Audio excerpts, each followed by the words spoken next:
కామారెడ్డి జిల్లాలో పెట్రోల్ బంకులకు జనం పోటెత్తారు. రేపటి నుంచి ట్రక్కు, గూడ్స్ లారీలు, భారీ వాహనాలు సమ్మెకు దిగుతున్న నేపథ్యంలో డీజిల్, పెట్రోల్ కోసం వాహనదారులు బంకుల వద్ద బారులు తీరారు.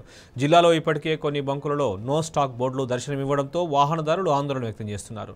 ట్రక్కు డ్రైవర్ల సమ్మె ప్రభావంపై మరింత సమాచారం మా ప్రతినిధి రవీంద్ర అందిస్తారు.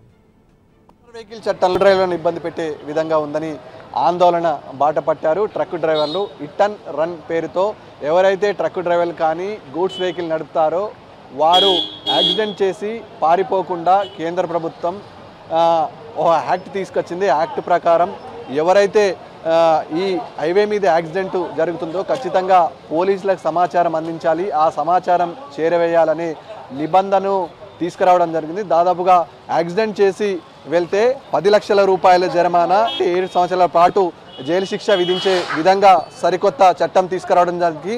దీనికి డ్రైవర్ల అసోసియేషన్, అదేవిధంగా ట్రక్ డ్రైవర్లు ఎవరైతే ఉన్నారో, గూడ్స్ వెహికల్ క్యారీ చేసే వారు ఎవరైతే ఉన్నారో వారు తీవ్ర నిరసన వ్యక్తం చేస్తున్నారు. మోటార్ వెహికల్ చట్టంలో నిబంధనలను సడలిస్తే తప్ప మా బండ్లు రోడ్డుకి ఎక్కవని ఈపాటికే డ్రైవర్ల అసోసియేషన్, అదేవిధంగా డ్రైవర్ యజమానులు, ముఖ్యంగా గూడ్స్ క్యారీ చేసేటువంటి లారీ డ్రైవర్లు, అదేవిధంగా ఆ క్యారీ చేసేటువంటి డ్రైవర్ల అసోసియేషన్ ఈపాటికే కేంద్ర ప్రభుత్వానికి అల్టిమేటం జారీ చేయడం జరిగింది. దాదాపుగా 2 రోజుల పాటు ఈ నిరసన కొనసాగుతుంది. రేపటి నుంచి పూర్తి స్థాయిలో సమ్మెకు దిగుతాము. ఎట్టి పరిస్థితుల్లో మా డిమాండ్లను సరిదిద్దే లోపల కేంద్ర ప్రభుత్వం తక్షణమే చర్యలు తీసుకోవాలి, లేకపోతే వాహన